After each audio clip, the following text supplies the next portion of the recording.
السلام علیکم اسٹوڈنٹس، آج ہمارا ٹاپک ہے پیچوٹری گلینڈ۔ پیچوٹری گلینڈ جو ہے، جس طرح سے یہ آپ کو سامنے جو ہے وہ پکچر نظر آ رہی ہے، اس میں آپ دیکھیں برین کے پاس جو ہے وہ برین کے اندر اوپر جو ہوتا ہے سیریبرم، اس کے نیچے جو ہے وہ پھر تھیلیمس، اور یہ نیچے ہائپو تھیلیمس، یہ ریڈ کلر کا بنا ہوا ہے، ٹھیک ہے۔ اور یہ ہائپو تھیلیمس کے نیچے یہ جو ہے وہ نکلی ہوئی ایک مٹر کے دانے کے برابر ایک سائز ہوتا ہے اس کا، جسے پیچوٹری گلینڈ کا نام دیا جاتا ہے۔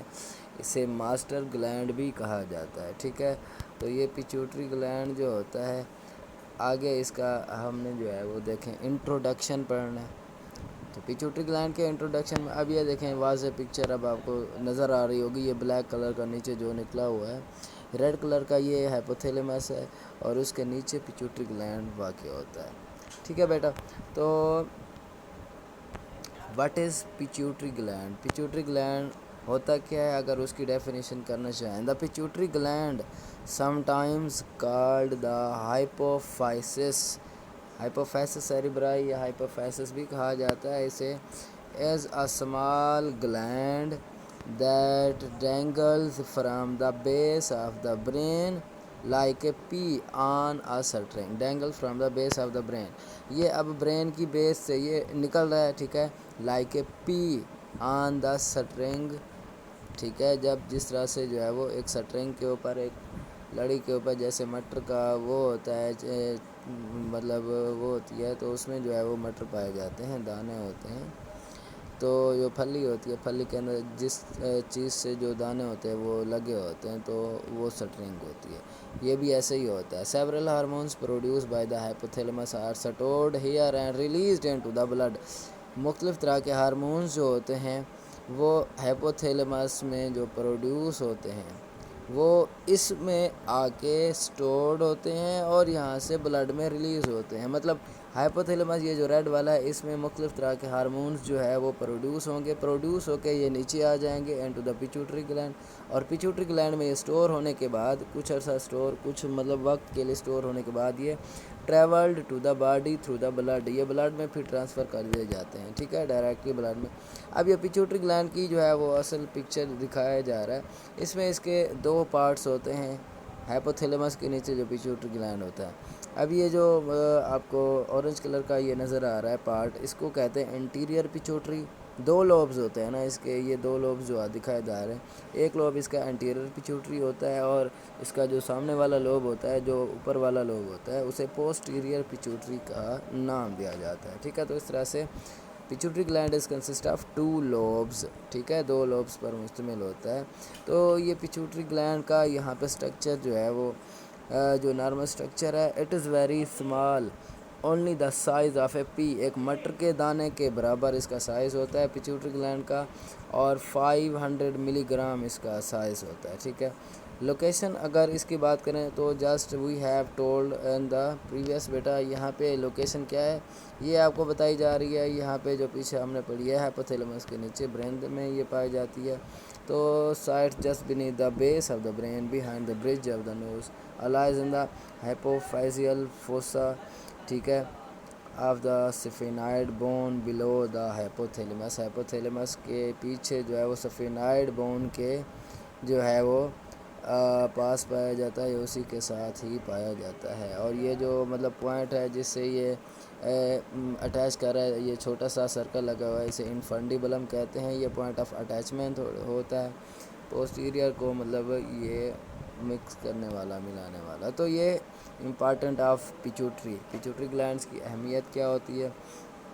اب اس میں جو ہے وہ اسے ماسٹر گلینڈ کہا جاتا ہے۔ کیوں ماسٹر گلینڈ کہا جاتا ہے؟ بیکاز یہ میسج کو کیری کرتا ہے برین سے، ٹھیک ہے، وایا گلینڈ کے ذریعے سے، جسے ہائپوتھیلیمس کہا جاتا ہے۔ مطلب ہائپوتھیلیمس سے یہ ہارمونز وغیرہ، میسج وغیرہ کنوے کرے گا، لے گا، وہاں سے لے گا، تو لینے کے بعد یہ پھر جو ہے ان کو آگے اینڈ یوزز اس میسج ٹو پروڈیوس ہارمون، اس میسیج کو وہ ہارمون پروڈیوس کرنے کے لیے یوز کرتا ہے، جو میسیج یہ ہیپوتھیلیمس سے لیتا ہے اور اس سے ہارمونز بناتا ہے، اور وہ ہارمونز پھر بنا کے یہ افیکٹ کرتا ہے many part of the body. مطلب یہ کیا کرتا ہے، یہ پوری باڈی کے اندر ٹریول کرا دیتا ہے، ہارمونز کو پاس کرا دیتا ہے through the blood including stimulating all the other hormones. مطلب یہ دوسرے ہارمونز کو بھی اسٹیمولیٹ کرتا ہے کہ آپ اپنی اپنی سیکریشنز خارج کرو. تو اسی وجہ سے ہی اسے ہم کیا کہہ سکتے ہیں، ماسٹر گلینڈ کا نام دیتے ہیں، producing gland to produce their own hormones. ٹھیک ہے، یہ دوسرے ہارمون کو ہارمون پروڈیوس کرنے کی ہدایت دیتا ہے. تو اس میں جو ہے وہ اگر اس کی انسفیشینٹ سیکریشن ہو جائے انسان کے اندر، ٹھیک ہے، vasopressin underlies the diabetic insipidus a condition in which the body loses the capacity to concentrate urine. اب اس میں جو ہے وہ ایک ہارمون ہوتا ہے جو پیچوٹری گلینڈ سے ریلیز ہوتا ہے، جسے ویزوپریسن کا نام دیتے ہیں، یا اسے جو ہے وہ ADH ہارمون بھی کہا جاتا ہے، اینٹی ڈیوریٹک ہارمون. تو اگر اس کی انسفیشینٹ سیکریشن ہے تو ڈائبٹیز ہو جائے گی انسپائڈس والی، اور اس میں باڈی جو ہے وہ اس کا ویٹ کم ہوتا چلا جائے گا. ٹھیک ہے، کنسنٹریٹ یورین جو ہے وہ بھی کم پروڈیوس ہوگا. اور اگر اس کی سیکریشن زیادہ ہو جاتی ہے ADH کی، ADH جو ہارمون ہوتا ہے اس کا بیسک جو کام ہوتا ہے بیٹا، وہ کولیکٹنگ ڈکٹس، جو میں نے پچھلے لیکچر میں بھی بتایا ہوا ہے، جو اسٹرکچر آف نیفران میں تھا. ٹھیک ہے، فنکشن آف نیفران.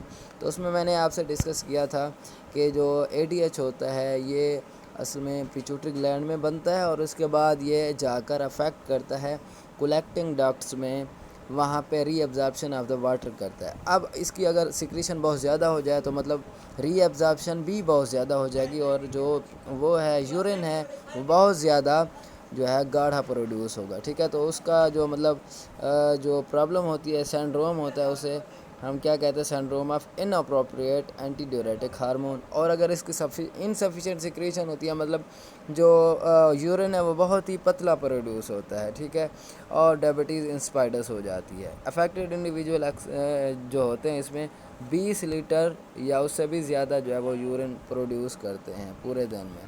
ٹھیک ہے، اب یہ آپ کو دو ہارمون یہ یہاں پہ میں دکھا رہا ہوں، جس میں جو ہے وہ ایک سائڈ پہ لکھا ہوا ہے اوپر یہ جو وائٹ کلر کا اینٹی ڈیوریٹک ہارمون، اور دوسری سائڈ پہ لکھا ہے آکسیٹوسن. اینٹی ڈیوریٹک کو ویزوپریسن بھی کہا جاتا ہے، ٹھیک ہے، یا ADH بھی کہا جاتا ہے.